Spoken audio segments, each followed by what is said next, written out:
everyone, welcome to Behind the Numbers. I'm Dave Bookbinder, best-selling author and senior director at CFGI, where I help my clients with their most important finance and accounting issues.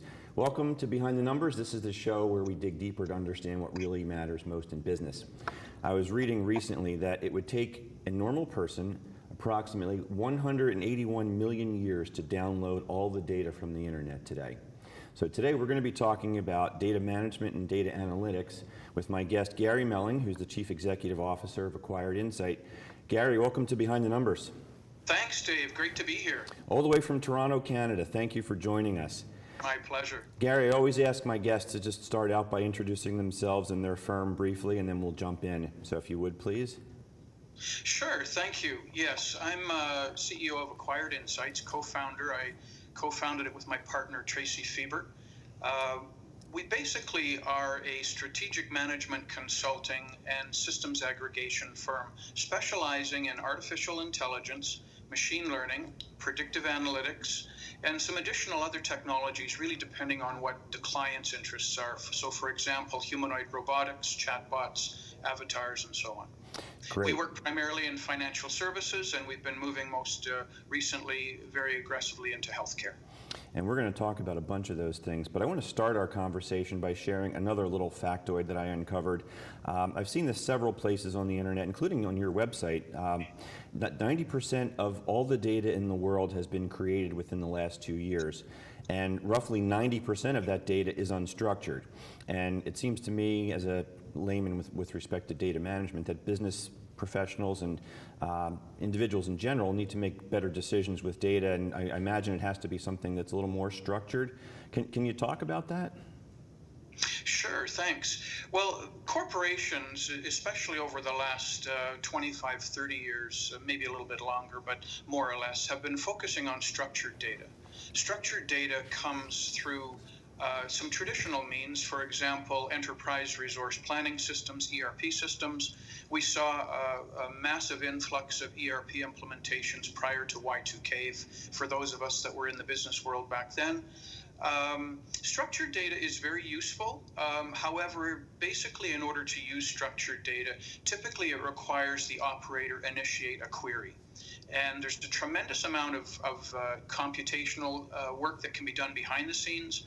But the real issue that most business leaders are facing today is that while you're right, that quote said that 90% of all the data has been created in the last 24 months. The second part of that discussion also said that 90% of that data is unstructured data, as you said, which basically means that unstructured data is it's handwritten notes, it's photographs, it's videos, something written on a notepad. It could be a bill. A tremendous amount of unstructured or semi-structured data is available for business leadership. But up until now, or at least most recently, they've not been able to include that kind of data in their repository for business decision support. And so I always go back to say, if an airplane used only 20% of its available thrust, it would never get off the ground. So what we're doing is we're providing a mechanism and a key to unlock access to that other 80% of data for better business decisions. Interesting stuff. Where does artificial intelligence fit into this whole scheme? Great question. A lot of people struggle with what is artificial intelligence, how do we use it, where does it fit in? Yeah, why don't you start by describing what it is, because it gets a lot of publicity, but I think there's a lot of folks who would really want to understand better what that really means. Well, artificial intelligence basically is simulating the human mind. So in order to make decisions, one has to have data. We can gather that data through our senses, eyes, ears, nose, etc. For the brain. When we take a look at artificial intelligence, though, it's more than just data. Data has to be classified, it has to be categorized, it has to be put into a format where artificial intelligence can actually work. And so the next step beyond first gathering good data is machine learning, where all that classification and coding gets done. And then after that, one applies artificial intelligence. Artificial intelligence basically is a series of mathematical expressions that express a question. They look at data in a way that allows the algorithm to be written to query the data, and then beyond that, to take a look at almost running free and making a variety of connections that the human mind is just simply not capable of making. So, for example, there are two schools of thought on the brain. One is that the human brain can work basically multitasking, doing 5 or 6 tasks at the same time. Other schools of thought suggest, well, the human brain cannot do that, but what it does do is it does a quick succession of tasks, and that represents or makes it look like it is happening all at the same time.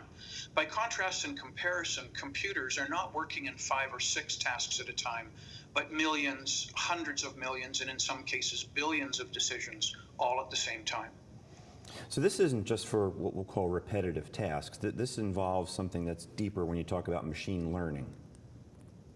Correct. Artificial intelligence is taking that classified data, classification of data, and turning it into insights. The artificial intelligence gleans insights by connecting what seemingly might be disparate data points, but finding a pattern, an organization to that data that probably was previously unknown to the human that's operating that piece of equipment or machine or computer.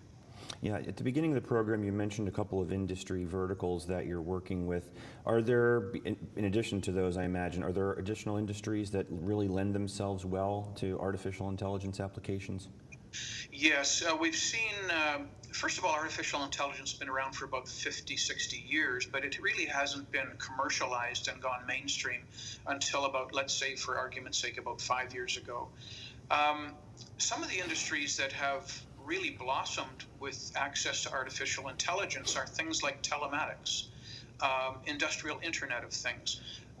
Telematics would be applied, let's say, in the transportation industry, where you have a truck carrying a variety of different cargoes. It's no longer sufficient just to have a refrigerator truck turned on or off.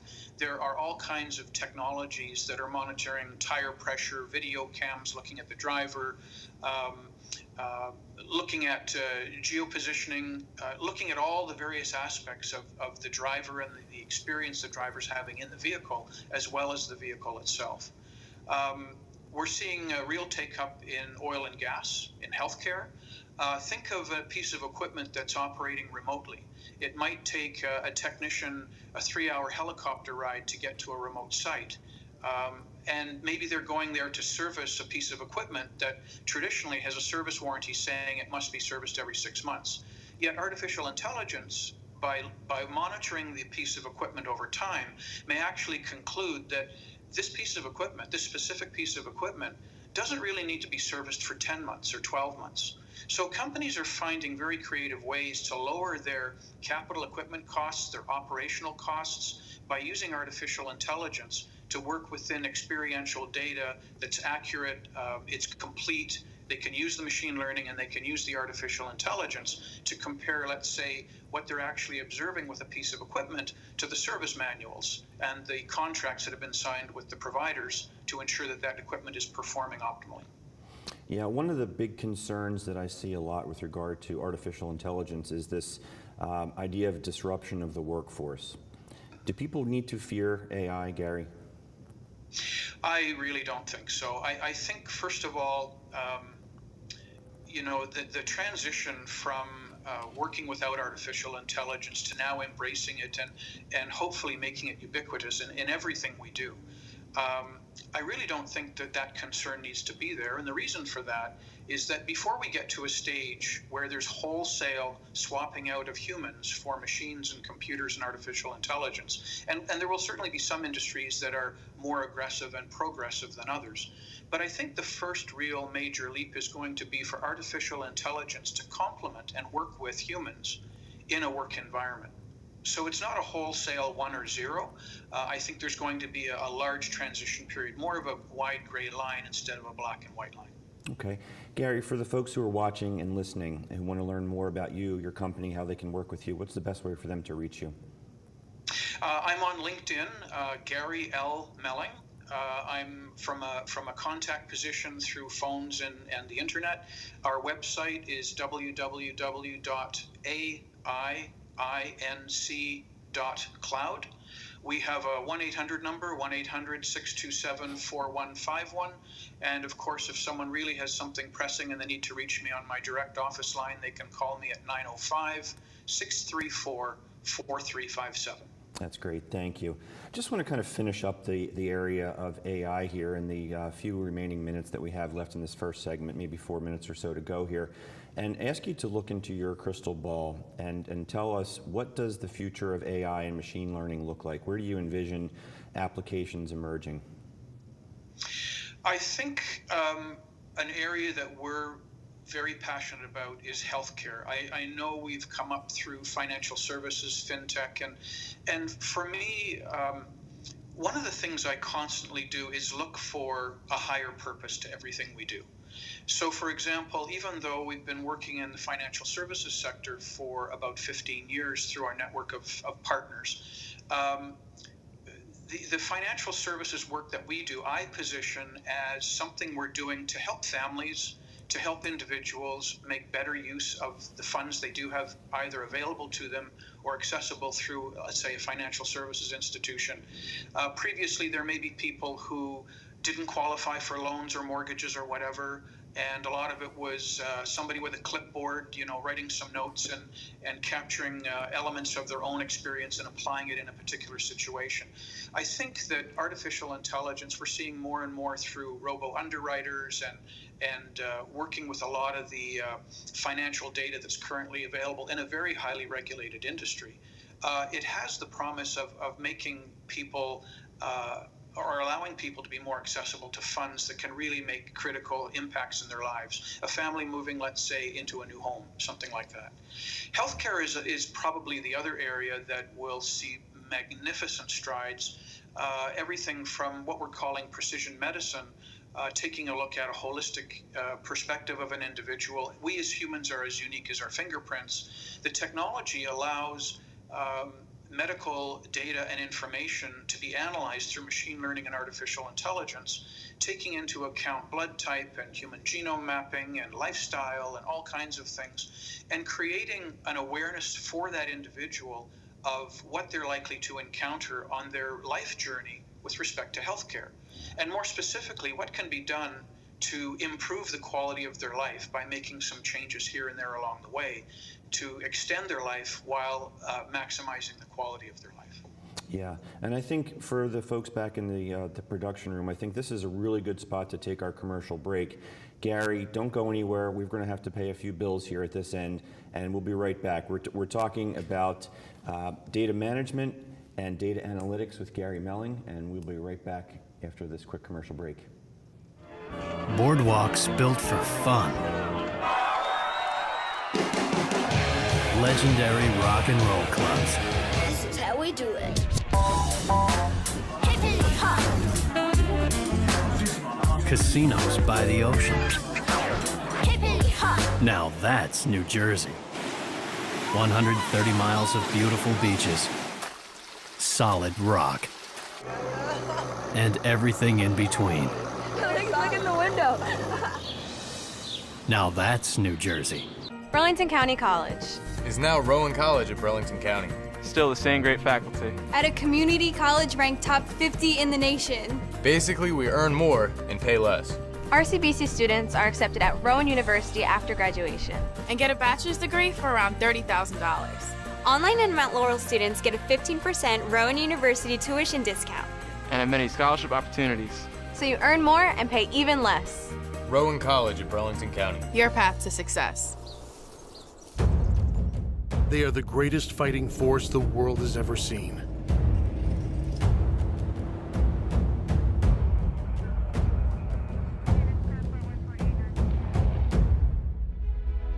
But what does it take to strengthen our service members?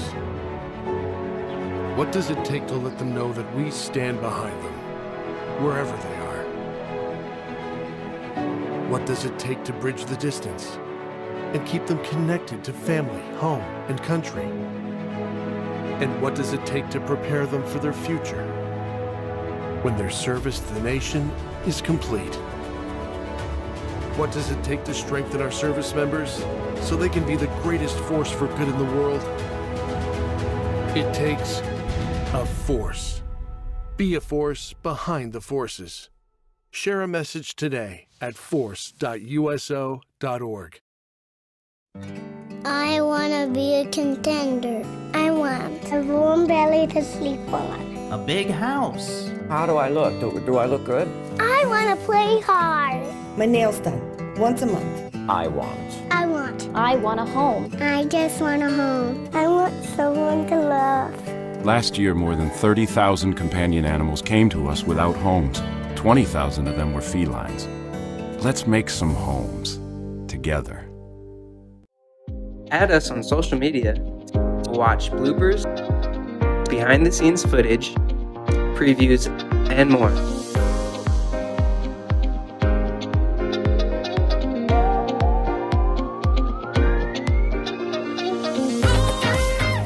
Choosing Medicare coverage can be a very confusing and complicated process.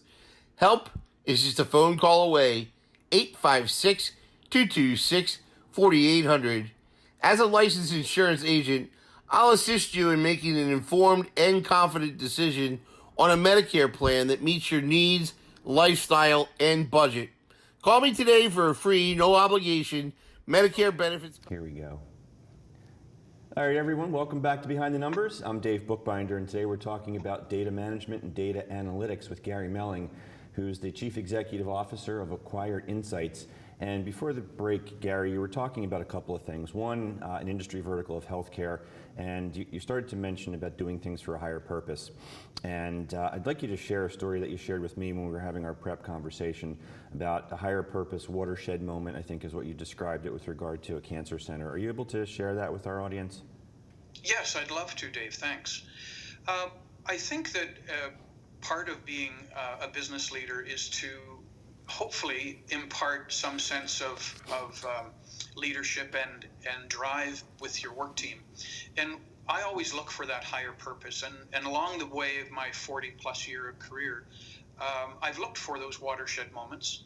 And I had one in healthcare a couple years ago, which basically allows me to transcend the data and the information and the knowledge and the computers and really make a human story about what it is we do. And these are the stories that drive me and I share with our team, and hopefully, they create their own stories along the way. In this particular situation, we were contacted by what's really a clinic of last resort. There's a particular type of cancer that affects children and senior citizens. And in this particular situation, the managing director and founder of this clinic contacted us. He was looking for a better way. And here's the scenario. By the time these children come to this clinic of last resort, they've really exhausted all of the advantages Western medicine can offer them. They've been through all the stereotypical treatments and so on, and unfortunately their health is still deteriorating. They come to this clinic of last resort, and the first 2 weeks they're at the clinic, the medical staff there are consumed with gathering about 50,000 data points on each young patient. And that again is human genome mapping and blood typing. They're taking medical history, all kinds of data that they're gathering. And it really takes the full 2 weeks to gather that data. And there's not much that we can do from a data side to help them until they've gathered this complete repository of data. However, once they have that raw data, they send it off to 6 to 8 world-class centers for medical data analysis. Those centers take about 8 to 10 weeks, depending on the complexity of the data. They analyze that data, they create a report, and they send that report back to this doctor and his staff. And when they receive it, they generally take a week to 2 to analyze that data with highlighters and pens, and they're having conversations based on their experience and so on. And out of that, what they really hope to get is a very detailed treatment plan for this child. Now, while that's all very laudable and they're working so hard and they're dedicated and they're extremely knowledgeable and smart about medical and medical health care, one of these things that these children don't have to their advantage is time. They're literally on death's doorstep when they show up at the clinic. And so while there's nothing we can do about the 2 weeks to gather the data, the remaining 10 to 12 weeks where data analysis is happening and best practices are invoked and so on, I felt that there's a way that we could apply artificial intelligence and make a real discernible difference in how these children are treated as far as their medical care is concerned. So I approached the managing director and I said, if we could take that 10 or so weeks of data analysis and we could compress it into 2 to 4 hours, what kind of an impact would that have on the lives of these young children, on their families, on the caregivers, and your ability to serve more children faster? And it was a very emotional moment.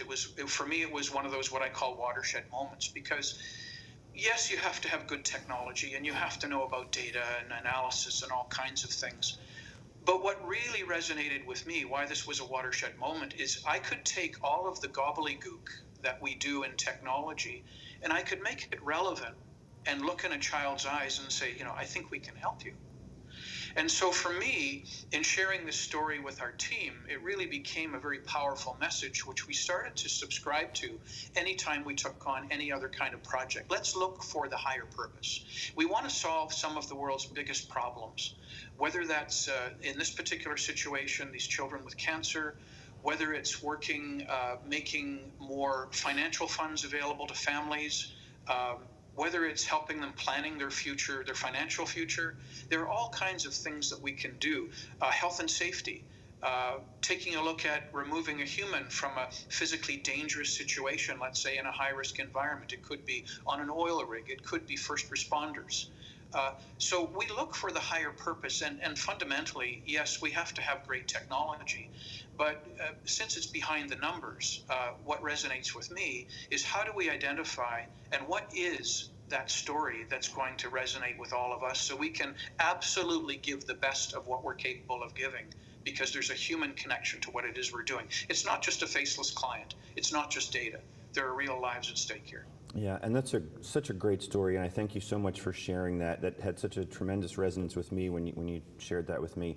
And I, as I mentioned, and I think the audience understands that the start with why concept, the deeper mission, the deeper purpose behind whatever we're doing is something that's so important for, I think, pretty much everyone in the workplace. It just gives them a greater sense of purpose and mission. So I congratulate you on that. I think that's just a phenomenal story. And you mentioned behind the numbers, but I want to go from that and segue into the numbers just a little bit and talk about the ROI, if you will, on what you're describing here, because besides the humanitarian aspect of it, which is phenomenal, when I think of the ROI here, it's speed plus accuracy. What does that translate into in terms of the ROI from your perspective? Well, let's take a moment just to do a little bit of contrast and comparison. I spent years on Wall Street doing ERP implementations for large financial services institutions. Back in the early to late 90s, Y2K was a big driver. It was not uncommon to have an engagement that would be 200, 300, 400 consultants in different geographical locations, all working for this one corporate client. The project itself could take 3, 4, 5 years. The ROI was at best questionable. There were other reasons to do an ERP implementation. It could be to get a consolidated view of the financials and the business itself. But if someone was engaging in an ERP implementation back then, purely for an ROI, that would be the wrong reason. Well, if we fast forward to today, and we see that open source is driving some of the artificial intelligence access we're seeing. I can think of individuals and organizations who want to take artificial intelligence and make it an open source tool that anyone can really come in, get their training on for free, and then start using. If we take a look at even in very structured commercial engagements right now, rather than taking 4 to 5 years to complete an engagement, what we're able to do with artificial intelligence typically is take about 3 months to do a very comprehensive audit of the client's infrastructure, technology, business processes, etc. Previously, that would have taken a year with an ERP system. When we design our solution, we have a very large library of artificial intelligence tool and machine learning capability. In fact, our library is so large that we spend a disproportionately large amount of time up front simply trying to understand what problem the client is trying to solve. Once we know that, we can go to our library and systematically identify the modules that we need to do, import them. It's a very drag and drop configuration. We do write some code for API to access data. But the bottom line is that what typically was a 4 or 5 year process, now end to end can actually be 9 to 12 months. And within another 12 months, we're typically providing a 100% ROI. So 24 months versus 60 months to implement and questionable ROI, I think, is a decisive move in the right direction. Yeah, no question. Gary, for everyone who's watching and listening, want to learn more about you, how can they get in contact with you? Our 1-800 number is 1-800-627-4151. They can email us at info@aiinc.cloud. And my direct office line is 905-634-4357. Thank you. We only have a couple of minutes remaining here, maybe 2.5 minutes, I think, to go in the program. Time does go very quickly when we're having fun. We didn't really talk much about predictive analytics, but if you could, in the remaining couple of minutes that we have left, we'd love to get your perspective on what industries are you seeing the bigger use of predictive analytics. We'd love to understand how that's being involved in healthcare, for example. Yeah, well, predictive analytics is an interesting field. Of course, it implies that you have already in your scope good data, enough data, accurate data, timely data, and the ability to refresh that data. So data is the pillar upon which all of these advanced technologies are built. Assuming you have that, when you get into predictive analytics, the idea is to be able to see if you can accurately forecast a particular event happening at a particular time in a particular way. So think of, for example, an example I talked about earlier was taking a look at a piece of equipment, and that particular piece of equipment has a service warranty, and the manufacturer may be saying that you need to service that piece of equipment every 6 months. In this particular situation, predictive analytics may suggest that you can actually go longer, or you may need to do it more aggressively. Another example would be, we've been approached by a company in the oil and gas sector that has a very expensive drill bit that they use for downhole and horizontal drilling as well, whether it's in oil, gas. And it's a very expensive proposition when you pull a drill bit out of the hole too quickly, because there's still life left on that bit. And these bits are very, very expensive. So you don't want to pull it out prematurely because you're concerned about having wear left on the bit. On the other hand, if you wait too long, what can happen is the bit can actually get stuck in the hole, and then you have a whole host of other problems you have to solve. How do you go down and retrieve that bit, or do you leave the bit there and drill around it? Again, a very, very expensive proposition. So we're now involved in using data coming from about 30 different sensors on this drill bit, and using that data with machine learning and predictive analytics to suggest when the optimum time is to pull that bit out of the hole, so that the operators, first of all, are safe, and secondly, that the money that's being spent on these drill bits is being spent effectively and efficiently. So predictive analytics has a very strong hand in helping the operators and the owners of the company, the management, know how to best get the life out of whatever equipment they're using. That's one example. Yeah. Talk a little bit more, if you would, about what you mentioned earlier about an everyday robot. Robots have been around for a long time. We have them in our homes. About 60 seconds, give me your quick download on everyday robots. Everyday robots have been with us for years and years and years. I'm constantly amazed at when people say, well, I can't wait to get a robot in my workplace or in my home. And I'll say, well, you already have one. And they'll say, well, what do you mean? Well, would you consider your garage door opener a robot? It is. It's performing a task that a human might do, but it's a machine with electronics doing it for you. What about your programmable coffee maker? When you wake up, do you have to mix everything together, or can you do it the night before and press program so that when you wake up, that hot cup of coffee is ready for you? We've been surrounded by robotics for decades. It's just that we haven't called it that. And that's part of the marketing. That's one way the technology can easily be slipped into our daily lives. without making a big fuss about it. And it's been working very well. And that's a very great perspective, very insightful. Gary, I want to thank you so much for joining us on Behind the Numbers. Your story is fascinating. You shared a lot of great insights, and I know the audience got a lot of value out of it. And for you watching and listening, I want to thank you for joining us today on Behind the Numbers. We've been talking with Gary Melling, who's the Chief Executive Officer of Acquired Insights. If you enjoyed the program, I invite you to please subscribe, and if you got value, please consider rating this program. And if you'd like to consider being a guest on the program or learn a little bit more about me, I invite you to contact me after the program. You can find me on LinkedIn, Facebook, and Twitter. Gary, thank you again. And for our audience, until next time, we will see you again on Behind the Numbers. Take care, everyone.